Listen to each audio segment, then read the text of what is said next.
What up, dudes? Thank you for stopping in or not to another episode of the R2 Detour Bros. This episode 11. Josh and Tom here again, as usual. This episode, we're going to be talking about a part of the Star Wars universe that it's a bit more relative and we haven't really talked about it. Most of our other topics have been about older things. This episode, we're going to be breaking down the Acolyte and giving our complete thoughts on the series. We also have a guest rejoining us again. Gary is with us today. We're all going to just have a good time. It's playing, and thanks for having me. Like last episode, we dedicated the show to James Earl Jones. This episode, I want to dedicate this to the both of you. We've mentioned it when I think you guys were on last time that you guys shared a birthday. That's here. You guys are sharing that birthday, so I wanted to dedicate this. It's good to have you both on this episode. Appreciate that. Thanks. So, The Acolyte. I think we know Tom has not fully watched it or watched it at all. So Nope, not at all. Okay. But I can give expertise on other, how it relates to other series. Exactly. So let's start with our favorite. Gary, you want to start with your favorite part of the series? As strange as this is, I think my favorite part is Quimir, who is I don't necessarily want to say Sith Lord because I don't think that he fulfills that Sith Lord role. Like, I know that he was taking the one girl as his acolyte. You know what I mean? Right. Almost as a Padawan, but I feel like name? Quimir. It was Qimir. Okay, I've only seen him credited and talked as the Stranger. Okay. But I didn't know if they mentioned his name ever. So I think at one point, whenever he was like handing out that potion in like episode 2, maybe episode 3. Okay. Whenever they went in, I think that's whenever they referenced like a name of him. Okay. But I mean, even as a Stranger, I don't think that he was the Sith Lord, but I think that his character really embodied that, like Sith, like, let me just sit here in the shadows and make sure that you're doing everything, to the point that the person that he was training didn't even realize it was him. Mm-hmm. Yeah, that's a good part. That his character was probably one of my favorites of the series as well. You know, we're going to talk about flaws and other things later, but as far as the good things and favorites, yeah, I think I liked him. Do you have any other favorite parts?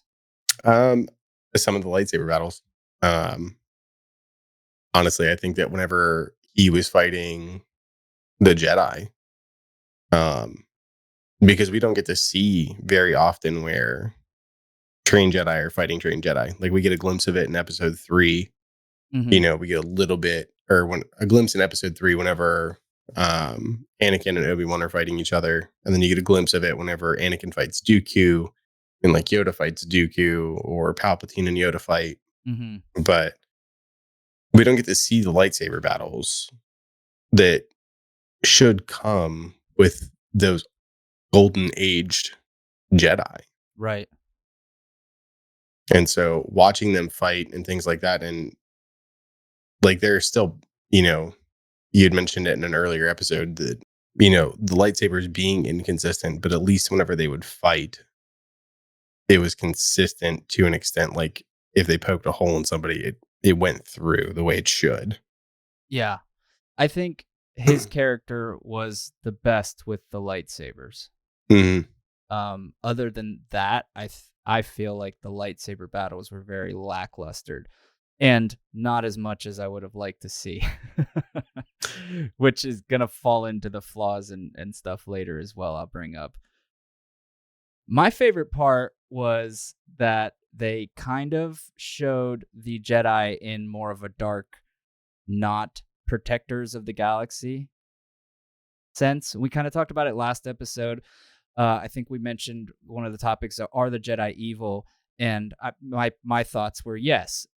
And I think they really showed that here. They showed a lot of flaws of the Jedi, and I know that's probably not going to be as popular. People are probably wanting the Jedi to be good saviors and typical Jedi that we've come to know. But I really liked that part and that playing into his role as well, the Stranger, whatever his name is. Yeah, so I can agree to that. I think seeing them not, for a lack of better terms, be on their high horse. You know Yeah. what I mean? Like they go to this planet that they're not supposed to be like pulling kids from, and they're like, nope, we're gonna go and take these kids. Right. Yep. And then lying about it for so many years. There were the three masters, right? Or I don't know if they Yep. were all masters at the time, but they were masters or four, I can't remember, but they all lied to the Jedi Council for years and they just tried to cover shit up Yeah. and showing like really the flaws of who the Jedi are. That was probably one of my favorite parts, just kind of not making them as you like you said on their high horse as we typically see them in the light. What was your least favorite part of the series? I think the part that stands out the most for me was the Night Sister esque. I don't recall if they were actually Night Sisters or not. Um, but using the whole many to 2 to 1 to bring life, essentially, Mhm. and claiming or using that as a claim that is now canon through the series, that's how Plagueis learned how to do that. Mhm. So I think that's the big thing for me. I didn't particularly care for, I guess, a lot of the fluff. Like there are things where he was like, "No, I can't do this. I love her. Like I have to save her because I fucked up." Mhm. Where he tries to like almost like redeem himself because he was, I guess, for lack of a better term, almost arrogant Yeah. to not just do what he was supposed to do at the time. Yeah. Arrogance is a common theme among the Jedi in almost all of this series.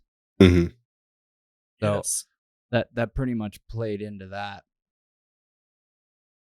Like I didn't like the character development. I didn't like their choice. I didn't like the way that you watched the lightsaber change color as she quote unquote bled into it. See, I think that was very accurate in how it works. See, to me, I would feel like if they're going to do it, they're one with the kyber crystal at the moment. Like it's in their palm. I guess like in my own vision of that is they're not holding the lightsaber while they do it. Like it's dismantled almost like the young Jedi are putting it together. Okay. They are dismantling it to make it theirs. And in the core of that is that crystal, that kyber crystal, for them to pour their hate into. Yeah. But again, that's my envisionment of what I have always thought in my head. Right. And so that's, I guess that's my own prejudice against the show, not necessarily that it was a bad turn for the show, if that makes sense. Yeah. I thought that the lightsaber battles were not very good outside of that one scene that you mentioned where the Jedi were fighting in the woods somewhere on whatever planet. The Jedi were fighting the stranger, whatever his name is. Hmm. I liked that scene. I liked that episode. But outside of that, the lightsaber battles were very lackluster and throughout the show they seemed to do more fist fighting, kung fu fighting instead of using their lightsabers. I agree. To be honest, like whenever I had said about the lightsaber battle, I meant that one specifically because, like, even as we were sitting here, I can't recall another lightsaber battle. Exactly. That's how like under the radar it went for me. Yep. But like that one of them fighting in the woods, like that to me, I thought was great. Like, They did well with that one. Yes, that one yeah, episode. I did enjoy that. But yeah, like you said, outside of that, it's you don't remember it. You remember some people getting punched in the face though. oh yeah, lots of let me hop off a high rail and drop down and kung fu my way out of this. Yeah. Yeah, we got the laser sword on our hips or on the ground next to us, but we're in a Right. fist fight. Or Good even old fashioned whenever way. Carrie Settled this like Fisher, real men. Carrie Fisher, like stopping the dagger in midair with the force. Mhm. Like, I'm thinking about it. Did she ever turn a lightsaber on? I don't know. I don't either. Like, Carrie Fisher is this huge person in the film industry. You get her to play in Star Wars. She's in the absolute opening scene of this brand new show, and you have her die in the first 5 minutes. Did you say Carrie Fisher? Mm-hmm. She's in the Acolyte? She's Yeah. dead. She is the very first Jedi you see in the Acolyte. Like whenever they're on the planet and they're doing the testing. And then she confronts the Night Sister-esque people who I think were once on Dathomir and then left. And then I get like the story doesn't seem to jive very much. But yeah, that was Carrie Ann Fisher. Or Fisher, Moss. Carrie Fisher. Carrie Ann Moss. Oh, Carrie Ann Moss. Okay. I was gonna say, yeah, you're right. She's been dead for a while now. She dies in the opening scene. Yeah. Yes. Sorry. Wrong Star Wars lady running through my head. I was like, I didn't know they got her back into this. Yeah, they just place 130 years before she's even born. Yeah, no, even longer than that, like 140 years before that. So Carrie Ann Moss. Sorry. Right. Yep. She dies in the opening scene too. Somebody that's supposedly untrained or not quite as trained. It's bad writing. And then you have, we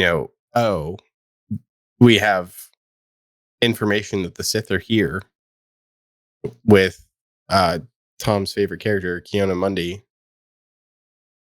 And like hearing that the Sith are attacking, and then in the Phantom Menace, he's like, nope, I haven't heard anything about these guys in hundreds of years. Yeah. And also, not to mention, he shouldn't even be in this movie or this show. Right. I missed him. Yeah, I looked it up. We looked it up, and I didn't even know he was in it. But you're right. He shouldn't be in that show, taking place when it does. Because he was born about 30 years after. And he's already a master in that show. Like, so he's not even like. I don't know if he was a master or not. He's that credited I don't remember. On IMDb, I looked down, and he's credited as Master Ki-Adi-Mundi. Okay. Played by Derek Arnold in one episode. But yeah, no, that's definitely a plot hole. I feel like they could have just given him. Yeah, I see it. I feel like they could have just given him like Knight. Yeah. You know what I mean? Like maybe try and salvage some of it, but yeah. Yeah, I think they were just trying to get somebody. They're like, oh, this is an old guy. We'll put him in here. Yeah. Not realizing that. Yeah, maybe he's not that notice. old. I feel like a lot of the show is just all about, people aren't going to notice. Yeah, I agree. You know, like, I'm going to write this story in the Star Wars universe, which, I mean, I personally feel like for everyone, like Star Wars has been such a huge influence. It doesn't matter what generation you're looking at, Right. From it coming out in the 1970s to, we're getting new movies a few years ago, and we're still getting new TV shows now to help further these stories. Yeah. I feel like writing in Star Wars, like you're putting your name down in history. Right. But on the flip side of that, like if you don't do it the justice it deserves, its fans are going to eat you alive. Yeah. It's also very hard to please Star Wars fans. That's true. You have all of this great lore that people love, and you could have done any sort of show about that. Mm-hmm. You know what I mean? And like, you don't even have to go. You could make any story you want. Make a whole bunch of unknown Jedi. Right. Yep. That's what Dave Filoni did. Right. Yeah. Like, go make a bunch of unknown Jedi that were off on the side, and like have them fucking bitch on a backwater planet that they're not being as awesome as Padawan Skywalker. Yeah. You know what I mean? Who's getting to be in the middle of the fight for everything. Yeah. but still somehow helping in the background. Right. Or Yep. even do it, hundreds of years later or earlier, I guess, not later. Yeah. Um, what was it? The one planet that we had talked about before, I think the last episode that I was on, where Anakin was going to replace the father. Right. Mm-hmm. You know what I mean? Like, write a time frame from them Yep. or about the Black Saber. Yep. That would be Whenever the one Mandalorian Jedi Knight was trained. yeah. Even give a history on Mandalore Right. Yeah. because they I have think that's, such a rich history by themselves. and I feel like you can pull from so much. Like, you could pull from Legends books, like the little bits that you like and the little bits that you don't, you can leave out and figure out a way to weave it into a canon story. Right. But that's just my opinion. I feel like they just marked their name in history and it blew up in their face. Yeah. Yeah. Yeah. So some of the things I didn't like was all of the kung fu fighting, like I said, the lackluster of the lightsaber battles, and Yeah. as what's consistent in several other movies, like you kind of just touched on, the storytelling was not very good.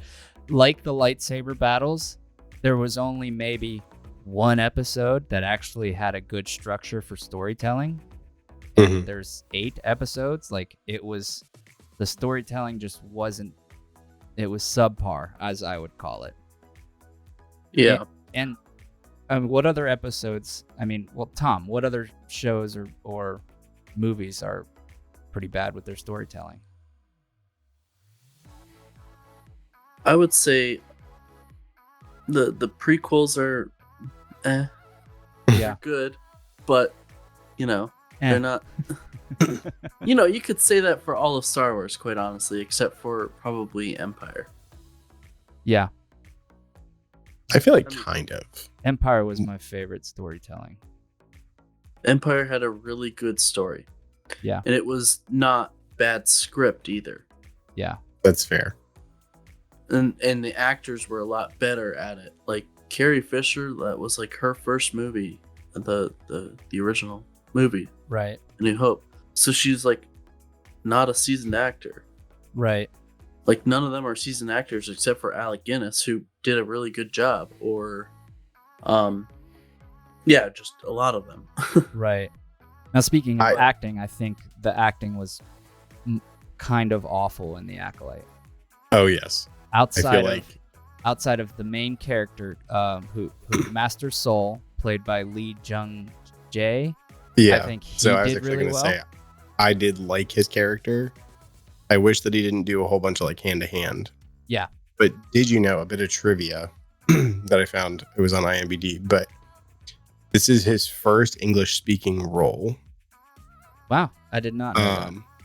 He had 4 months to learn English before the filming began, Wow. Oh, good for him. and That's he incredible. learned enough to perform his lines.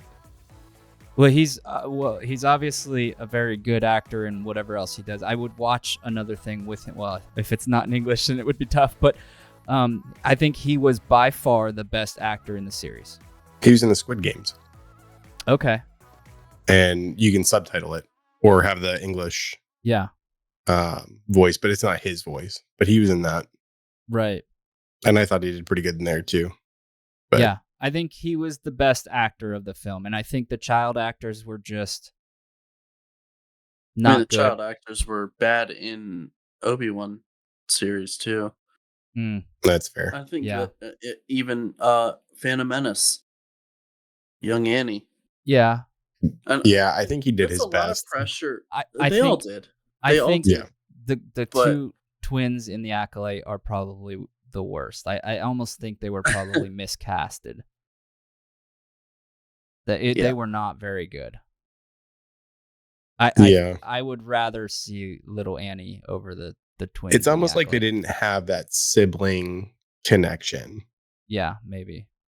Like there's some banter, but it felt more of a rivalry Yeah.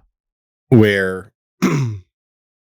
May wanted to be the favorite and Osha was the favorite because she wanted to be her own person. Yeah. At least that was my interpretation of it. Yeah. But again, like we talk about bad scripts being there, and then there's an actor who plays Soul. Soul overcomes a bad script and actually gives us a good performance, even Mhm. though it was a bad script. And then somebody who's not very good at acting displays the bad script and the poor acting. I don't think Manny Jacinto, who played the stranger, I don't think he did necessarily a bad job. No, I was gonna say the stranger's role was would be probably one of my second favorites of the show, or one of my favorites as well of acting. But I feel like he didn't. Once you discovered that he was the stranger, I feel like his speaking lines significantly went down. Yes, yes, yeah, he And it got was more like body language and being like, all right, well, like you want to be this Jedi, like you looked up to them. Let's go see what they're really like. yeah, for sure. Like, I'm not gonna stop you. Like, if you want to kill me, but like let me just hitch a ride and I'll ride with you. Yeah, he got very quiet, more maybe mysterious, even though we just found out who he was. Right. Yeah, at that point. But I mean, I think he did all right for what he was given. Yeah. Yeah, but I mean, other than that, the just some of the other adult roles were not well done. I mean, I hate to ever say, and I've probably said this before. I hate to ever bash on something because there's hundreds of people that poured their heart and soul into creating something, Right. and I never want to be like that's trash, that's trash. So I try not to go that deep with it and say that, but it was not the best Well, I for mean, being a Star even Wars film or series. right. And I feel like even with Carrie Ann Moss's, which see, I got it right that time. Um, like even her role, like it was very much Yeah. cut dry. There was no emotion, Mhm. like mostly just frustration over having to be there in the first place. Yeah. And it's like you're a I mean, I guess I would say like a top tier actor. She's well known, even Yeah. if I can't remember her name. But I think that role seems to be parallel to Rosanna or Rosa DeSario of the Ahsoka series. okay. Um, it didn't. She didn't display who we've grown to know who Ahsoka was. Granted, we knew Ahsoka as a kid. Rosario Dawson. Rosario Dawson. Yes, I feel like that was very similar. And Soul had personality. He had, like you said, he had a lot more, I guess, inner. Hmm, how would I word that? Inner conflict with his emotions and not. Yeah. And she was very stone cold, and yeah, she was more like a Sith. Hmm. Yeah, So I did watch that opening scene real quick, and Yeah. I'll give my input on it real quick. So I think what they're trying to do with that opening scene was make it look like the arrogancy, like she's Yeah, just some drifter, some assassin. I'm a Jedi Knight, like I can, and then gets the upper hand on her. I think that's what they're trying to amplify there, but it just like you said, there's no emotion, there's no like thought. It's just and it was quick. yeah. And she did light up her lightsaber once, Yeah. Okay. Once. but One but time. the rest of the time she was and it was showing how much more powerful she was, but she still got the like cuz she didn't need to ignite her lightsaber. Oh, she She was did. winning the fight. Yeah. And then she started throwing a bunch of knives at her and then she's like, "Ah shit, all right." Yeah, And if you notice, she is not a fighting. She has a green, so she's better, stronger in the force rather than the martial arts aspect in the fighting, the saber. Yeah. Oh, why wasn't she able to sense her force abilities in you know? Right. If she's so strong in the force, why couldn't she sense a force being? Yeah. I mean, that they're able, like, I don't know, it's shown in the Clone Wars a lot where they sense Asajj Ventress before she even appears. Right. People who haven't even met her, like, they can sense her and then just Yeah, I think that happens in most movies. A New Hope. yeah, Vader senses Obi-Wan. On the Phantom Menace, they sense Maul. Like there's something going on here. yeah. But not Maybe 100 years ago. They just ignored it. they just ignored it.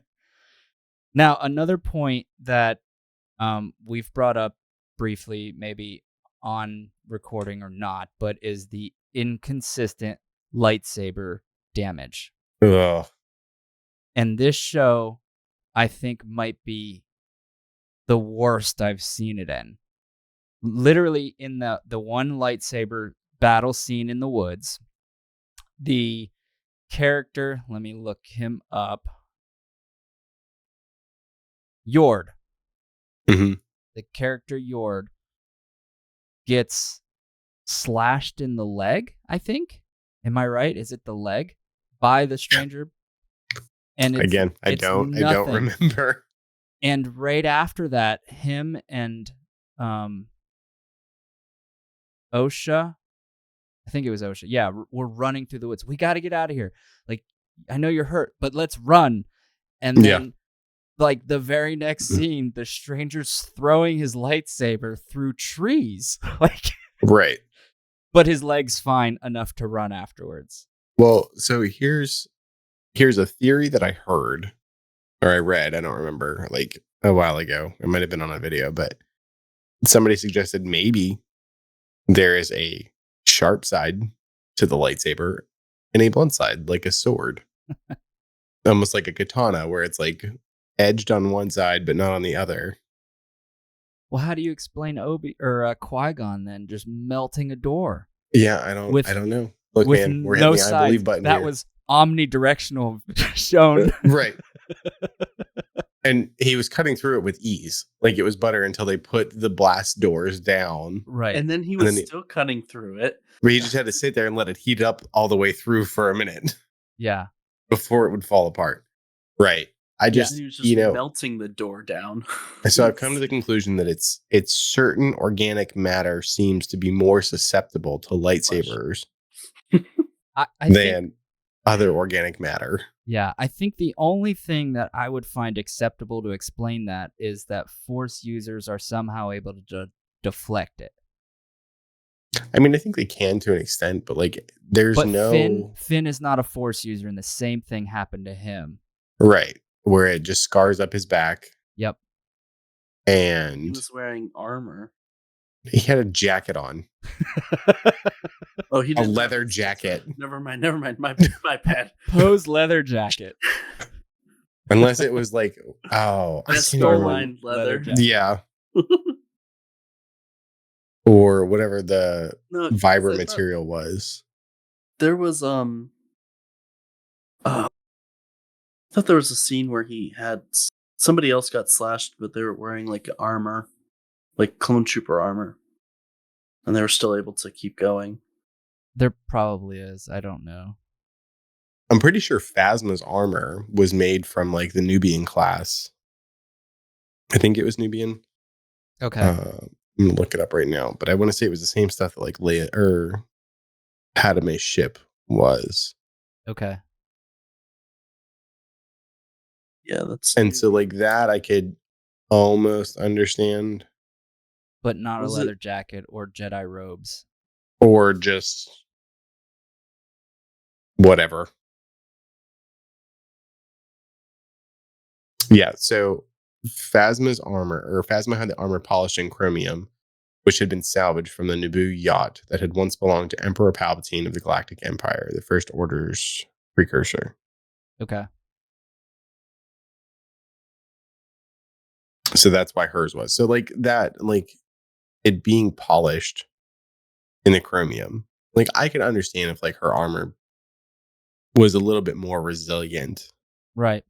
to a lightsaber. Like it's designed for travel. Right. Just like Finn's leather jacket. Right, obviously. Designed for travel, fashion, and protection. Oh, that's so What funny. more does a man need? Right. Yeah. You never know whenever you're going to step out of the hut and be slashed by a lightsaber. Uh, Hey, in the Star Wars universe, apparently. I also didn't like how May and Osha were vaguely trained in the Force, but they just seemed to be able to do some things without training. And we know that they didn't have full training. Neither one of them were very powerful, Right. but they were able to just do some things. Osha was able to dodge the stranger's lightsaber by running past him. I mean, She just so ducked. she did have some training. She just did. didn't keep up with it. No, that's true, but some training. But like Osha's able to dodge that lightsaber, but the Jedi Master couldn't dodge the person killing her at the beginning. Well, no, that's different. See, now you're trying to put logic into this, and that's not where it belongs. Yeah, Logic never has belonged to Star Wars. that's fair. But like, if you look at it that way, though, like the Jedi Master, like she felt like she was in control of this fight. Like she was not going to lose. She was being overly arrogant. Yeah, Osha was almost afraid, so she was on higher alert yeah, to look for any subtle movement. right. And that's like to play devil's advocate and give it like maybe we can have a plausible answer. I'm not saying that I agree with that response. I'm just throwing it out there as a possibility sort of thing. Yeah, no, that's fair. That is Um, fair. That just shows the arrogance of the Jedi. The arrogance of the Jedi, and plus they played into the she played into that like protect the people, like for the people versus like she threw the dagger at that one guy, she stopped it, and then that took her chance. Yeah. Yeah. Now, the show has been canceled. Correct. Oh no. What are your thoughts on that? Good? Yeah. Like I'm not. Good I riddance. feel bad about it because, Yeah. like you were saying earlier, people did put their hearts and souls into this, like hundreds of people, and then it just gets canceled on them because a Yeah. bunch of sweaty Star Wars fans didn't like it. Yeah, I mean, I feel like yeah. that's part of it. But at the same time, like you can't throw a ton of inconsistencies into a show where you have time. Right. Yeah, It's not like a movie where you're on the, you're shooting 15 hours of footage and then you're in the editing room cutting and piecing and trying to make it all work in a condensed time frame. Like you're still shooting a bunch of hours, but if you're shooting, 5 hours of footage on every episode, you can get way more detail in there. I just looked up like the budget for the Acolyte was Mhm. $180 million Per episode or for the show or for the series? show. Okay. Yeah, total. Okay. Um, There's what, 8 A- episodes? And the yeah. makeup and costumes were not very good either for that. Right. Oh, There's 8 jeez. episodes. They I spent don't that feel much like on it and oh, wow. I So don't what was feel it? like that show was worth $180 million. That's why it got canceled. Yeah. That's it It means right that there. they spent 225,000 per episode. There here, I can Or no, I'm sorry. You said I 180 million? yeah, I'm looking it up right now. I have the breakdown. So pre-production was 49.2 million. Reshoots and post production was 130 million, and each episode was 22.5 million. Yeah, so I put in 1.8 million. Yeah. Whenever I did the division. So $22.5 million per episode. Roughly. Like, that's crazy. Like, And where the makeup was so bad for that. They could have done so much more with that money. there's so much they could have done. Yeah. But Wow. so, like, That's why they got I am canceled. happy that the Acolyte was canceled. I do not think that, as far as like Star Wars shows, the fact that this is now canon, like, this is canon, Yeah. but the story of Revan is not. Right. And that blows my mind. Now, Well, it's the same thing like with the sequels. A lot of people don't consider that quite canon just yet. but I feel like they had time. Like, if there was They're another starting season, to get go ahead. appreciation for it. Where the sequels, though, now I think a lot of Yeah. people they're not hating on it as much. It's just Not after But I the feel like the Acolyte. demographic And then- for it is also and then- getting older. and also they're not hating on the sequels as much because they're producing stuff like this. Right. Right. But my question is, distracting them. do you think if the Acolyte would have stayed, do you think that they would have taken the criticism and corrected the course? Or do you think that they would have stayed on par for what they were doing? If they were smart, that's what they would have done. That's a good question. I mean, if you look at a lot of series, the first season's always dog shit, quite honestly. That's like the common saying, like, the first season sucks, but the second season's really good, or it really picks up after the third season. Like this, it's the same thing with Supernatural. It's the same thing with honestly, the Clone Wars. It's the same thing with I was gonna say The Boys, but The Boys is really good. See, Never mind. With Supernatural, I think the first season was my favorite. Where they were out fighting the different ghosts. Yeah. Instead of it being just angels, demons. Angels, demons, God not giving a fuck. Yeah. Right. I don't know. I like God not giving a fuck. Oh, I'm It's not kinda saying I fun. didn't like it. I'm just saying my favorite was the first season. Right. I agree. The earlier seasons were better Lost. because it just wasn't repetitive. Lost. You don't want to watch the end seasons. Just watch the first season. Yeah, honestly, the first season of Lost is good. I mean, I feel like most of the time, like for me, like Game of Thrones, I love it. And I tell most people, like, watch the first episode. And if you don't like the ending, like if you don't like the first episode and you're not going, I want to know what happens next, just stop watching there. Yeah. Like, let me build this character so that whenever you go into the next season, all of that's You're behind us and you attached can to see the them. cool shit that they're about to do. Yeah. But I feel like this was its own individual arc to get Osha to convert to the Sith. Right. Sorry for the spoiler, Tom. What? Oh no. Yeah. Now, I just looked up the directors.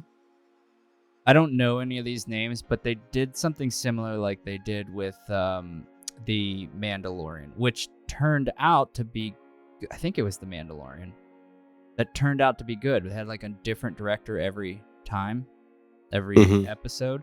They had a director that did 2 episodes, so there was 4 different directors in this series. And it's almost like they didn't talk a whole lot before. Oh shit, we're making a show. Like, this one's my episode. I got this. What did you do last time? It doesn't matter. Right. But I mean, how much of it was the different directors bouncing back and forth, or was there like one screenwriter and then the directors put their own spin on the versions? I mean, I feel like it's the same issue that the sequels ran into. You know, you have one director, one screenwriter for one movie, and then you go to a different one for another one, and they don't talk about the general vision. Yeah. And then it ends up being a shitastic show. Yeah. Yeah. Unfortunately, I did not like The Last Jedi. I mean, I was okay with JJ's. I mean, JJ wrote him. JJ had a good vision, and I was okay with his first film, but I did not like Ryan's take on The Last Jedi. Right. And And that's then fair. Like, I don't think it was. And then JJ came back for the third, and then, had to try to salvage what was there. Yeah. No, you're exactly right. But I feel like if he would have directed and wrote that second movie, yes, like, would we have had Palpatine back? Yeah, I don't know what You know what I his mean? vision was. I don't either. Big plot hole, like Snoke just dies, like, and nobody still knew who he was until JJ had to wrap that up. Right. But I mean, at least he was nice enough to put a bow on it. I don't think the acting was too terrible in those films. There were lines. They fly now. They fly now. As if Mandalorians haven't existed in the Star Wars universe. Right. As if Boba Fett didn't have a jetpack. Yeah. So I think that's it for episode 11, the whole episode, breaking down the entire series of The Acolyte. Thanks for listening or not to the latest episode of R2 Detour Bros. Next episode, episode 12. Wow, episode 12. We'll be detouring and we're going to talk about Halo and the Halo series. Leave us your thoughts, comments, and thoughts about The Acolyte in the comments section. And don't forget to check out the poll. Did you enjoy the Acolyte series?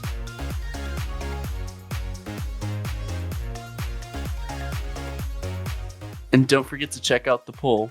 Did you enjoy the Ahsoka series? Acolyte. Oh my gosh.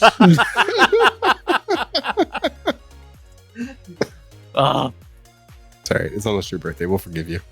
That's almost yours, and you are messing up as much.